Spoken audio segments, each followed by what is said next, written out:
kita hari ini nak, ada alangkah baiknya kita mulai dengan doa kepada ketua kelas Christian nak. Tolong bawa dipimpin doanya nak. Sebelum kita memulai pelajaran kita hari ini, ada baiknya kita berdoa. Berdoa dimulai. Berdoa selesai. Oke, terima kasih Christian. Hari ini sekretaris ada yang tidak hadir nak? Hadir semua Bu. Oke, baik. Jadi hadir semua ya. Nah, jadi Ibu ingin nanya nih, apakah anak-anak Ibu masih ingat enggak? Jadi pembelajaran kita minggu lalu tuh tentang apa nak? Ada yang masih ingat enggak?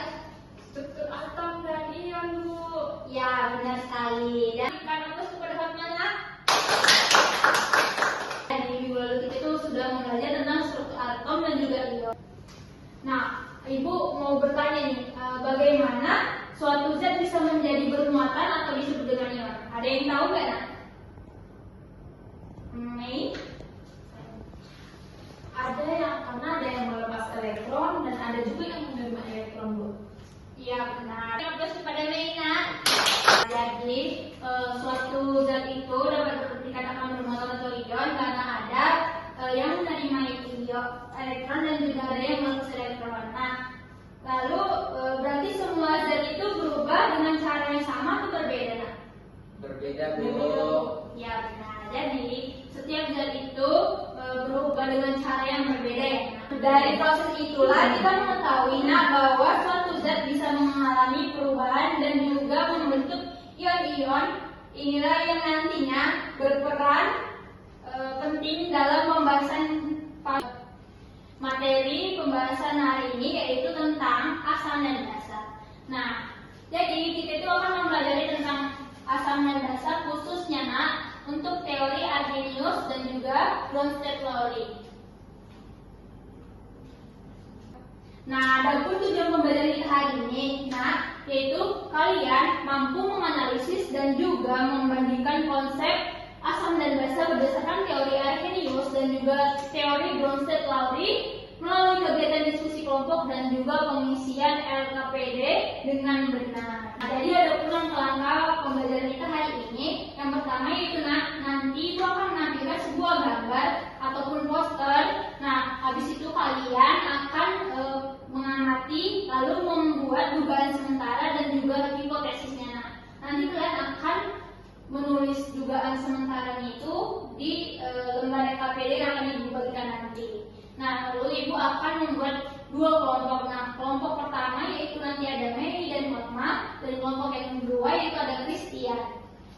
Lalu Ibu akan membagikan LKPD, kalian akan mengerjakannya. Lalu kalian menuliskan hasil diskusi kali ini dalam LKPD tersebut.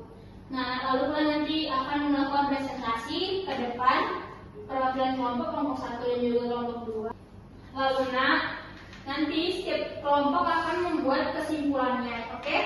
Baik Bu. Nah, di akhir nanti akan kita buktikan hipotesis yang telah kalian tulis tadi. Hipotesis itu dapat diterima, ditolak, atau diperbaiki.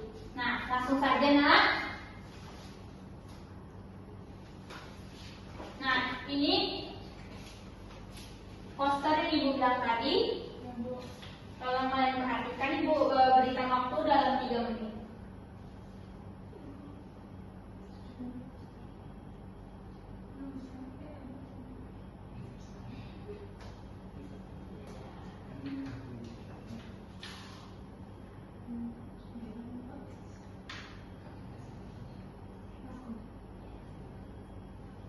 Gimana nak? Sudah jelas. Christian, selamat. Sudah Bu. Ya Bu. Oke.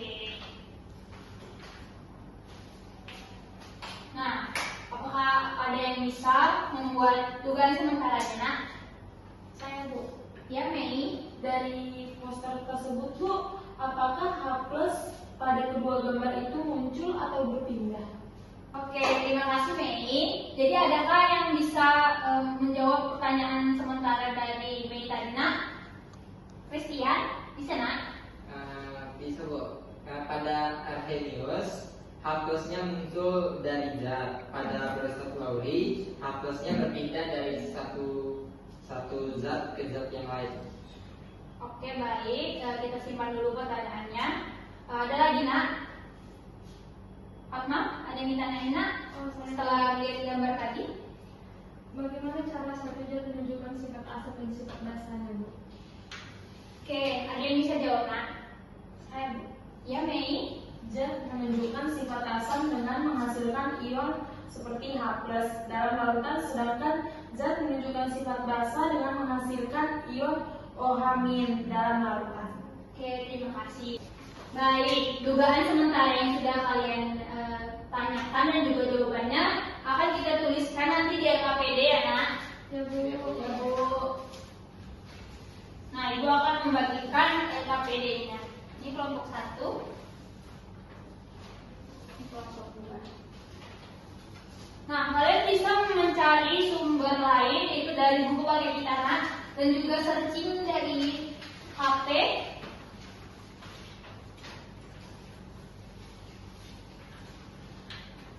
Nah, untuk mengisi LKPD ini, Ibu memberikan waktu 3 menit untuk menjawabnya, Nak.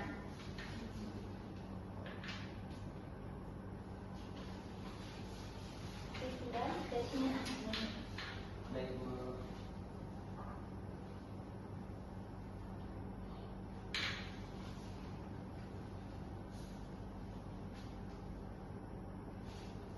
Gimana? Ada yang kurang paham?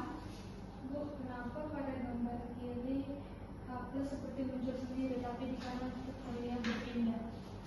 Nah, jadi Nak, pada gambar di sini H+ itu terlihat seperti muncul karena zat asam terurai di dalam air kan menghasilkan ion H+ karena. Nah, sedangkan pada teori Bronsted Lowry-nya ini H+-nya tidak muncul sendiri, tapi berpindah dari satu zat ke zat yang lain. Gitu. Ada lagi apa yang menanyakan?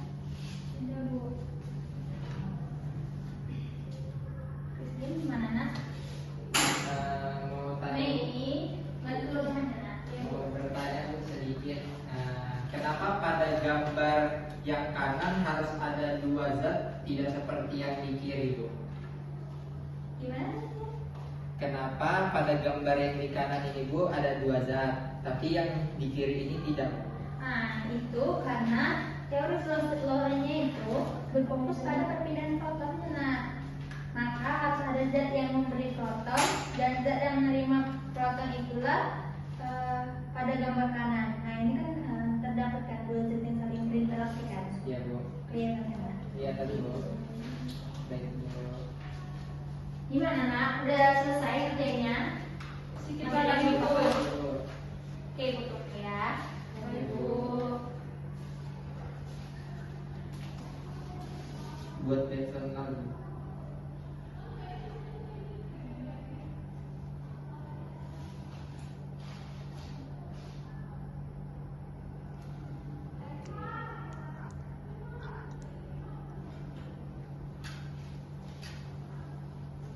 Gimana, Nak? Ada yang sulit? Iya sih, Bu. Oke, sulit lagi ya. Baik, Bu.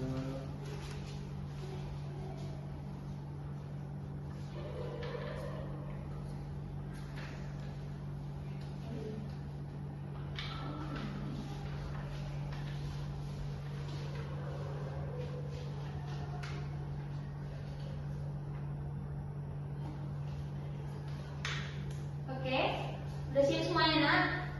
Sudah, Bu. Nah, jadi kelompok siapa nih yang duluan tampil nih yang bisa? Kelompok Christian? Bisa, Nak? Bisa, Bu. Oke, silakan Christian maju, Nak. Baik, saya dari kelompok 2 akan mempresentasikan hasil dari diskusi kami, di mana pengertian asam ini secara Arrhenius, zat yang mendonorkan proton. Secara Bronsted Lowry, asam adalah zat yang menghasilkan ion H+ dalam air. Pengertian basa secara Arrhenius, yang menghasilkan OH- dalam air. Secara Bronsted Lowry, yang menerima proton. Konsep utamanya secara Arrhenius harus ada pelarut dalam air. Secara Bronsted Lowry tidak harus dalam air, bisa berbagai pelarut. Contohnya dalam dalam Arrhenius HCl yang menghasilkan H+ ditambah amin. Yang kedua ada NaOH menghasilkan NH+ dan OH-. Yang Bronsted-Lowry ini NH3 ditambah H2O menghasilkan NH4+ ditambah OH-. Sekian dari saya, terima kasih. Baik, terima kasih Christian. Kepada kelompok 1, gimana tanggapannya nak untuk hasil diskusi dari kelompok 2 tadi? Apakah sama atau berbeda nak? Ya Mei? Saya Bu, pengertian pada asamnya Bu berbeda sama kelompok 2. Gimana itu Mei? Dimana tadi pengertian asamnya kebalik Bu, yang Arrhenius jadi ke Bronsted-Lowry, yang Lowry jadi ke Arrhenius. Gitu Bu. Gimana Kian? Baik Bu, nanti saya akan perbaiki. Oke, terima kasih. Tolong beri plus kepada kelompok 2. Oke, jadi kelompok 1 silakan maju ya nak. Mei, maju. Baik Bu.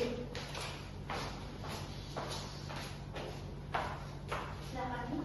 Baik, semua di sini saya perwakilan dari kelompok 1 akan mempresentasikan hasil diskusi kami. Di mana pada pengertian asam, menurut Arrhenius yaitu yang menghasilkan ion H+, sedangkan menurut Bronsted-Lowry di mana yang mendonorkan proton atau H+.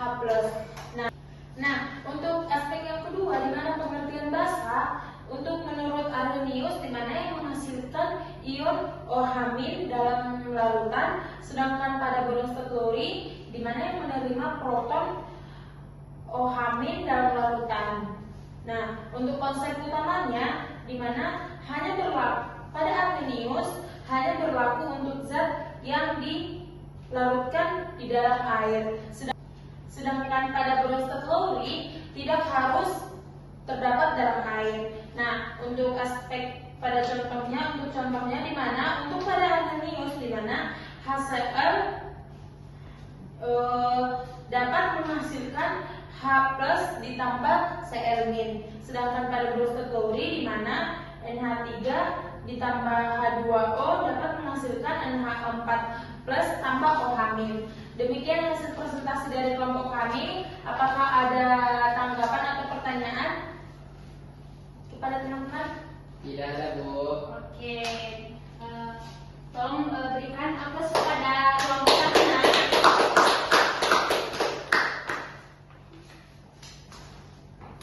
Oke, baik. Jadi melalui diskusi kelompok 1 dan juga kelompok 2 tadi sama-sama menampilkan hasil yang baik. Namun dari kelompok Christian ada kesalahannya nah, di mana pengertian dari asam dan basa Arrhenius kamu bikin tadi di tabel Bronsted-Lowry. Nah, jadi benar kata Mei. Nah, jadi nah konsep dari teori Arrhenius ini di mana asamnya itu menghasilkan ion H positif dalam larutan. Sedangkan basanya itu nak adalah zat yang dapat menghasilkan ion OH- di dalam larutan. Nah, sedangkan untuk teori dari Bronsted-Lowry yaitu asamnya itu adalah zat yang berperan sebagai donor proton H+. Oke? Nah, sedangkan basanya itu adalah zat yang berperan sebagai akseptor proton atau menerima ion H+. Nah, begitu. Oke, jadi melalui diskusi kita tadi, apakah hipotesis yang di awal kita buat tadi dapat diterima, diperbaiki atau ditolak? Diterima, Bu. Ya, baik. Benar. Jadi hipotesis kalian itu diterima karena sesuai dengan hasil diskusi kita tadi ya. Nah, jadi Ibu ingin ada satu orang buat kesimpulan pembelajaran kita hari ini. Siapa yang bersedia nak? Saya Bu. Baik Christian. Terdapat dua konsep asam basa yang berbeda. Pada teori Arrhenius, asam dan basa ditentukan berdasarkan zat yang menghasilkan ion H+ dan OH- dalam larutan. Baik, terima kasih. Beri aplaus kepada Christian nak. Nah, ada lagi tadi Mei tadi di tangan. Ya, nanti Bu. Dimana kesimpulan hari ini yaitu pada teori Bronsted-Lowry di mana asam dan basa ditentukan berdasarkan perpindahan proton atau yang disebut dengan H+. Di mana ada zat yang memberikan dan ada juga yang menerima.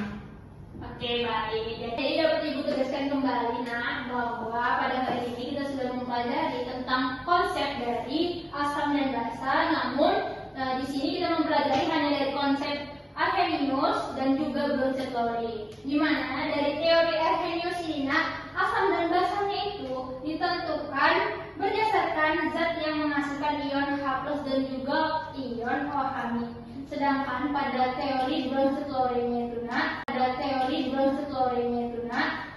konsep asam dan basa ditentukan berdasarkan perpindahan proton H+. Dan sedangkan untuk basanya itu yang memberi proton dan ada yang menerima protonnya. Oke, baik, situ saja. Apakah anak-anak Ibu sudah paham? Sudah, Bu. Bu. Ada yang ingin tanyakan lagi, Nak? Tidak, Bu. Oke, jadi untuk itu kita akhiri saja pembelajaran kita hari ini. Nah, Ibu nanti untuk sebagai penguatan kalian, Ibu akan mengirimkan Google Form. Di situ ada 10 pilihan berganda. Nanti kalian menjawab dan nanti itu sebelum kita masuk minggu depan harus selesai semuanya, Nak. Baik, Bu. Oke, Nak. Jadi pembelajaran kita untuk minggu depan yaitu masih tentang konsep dari asam basa, namun kita masuk ke sub materi lain yaitu tentang pH dan juga perhitungannya, Nak. Baik, Bu. Baik, segitu saja pembelajaran kita hari ini. Kita tutup dengan doa. Pada ketua kelas, tolong, Nak, pimpin doanya. Sebelum kita mengakhiri pembelajaran kita hari ini, ada baiknya kita berdoa. Berdoa dimulai. Berdoa selesai. Baik, terima kasih Christian. Terima kasih buat anak-anak Ibu. Semoga ilmu yang sudah Ibu beri pada hari ini dan yang materi yang kita pelajari hari ini dapat bermanfaat buat kalian dan tetap diingat. Nah, jadi pesan Ibu tetap belajar di rumah ya, Nak, dan kerjain PR yang Ibu akan kirim nanti. Baik, Bu. Oke, terima kasih anak-anak Ibu. Sekian pembelajaran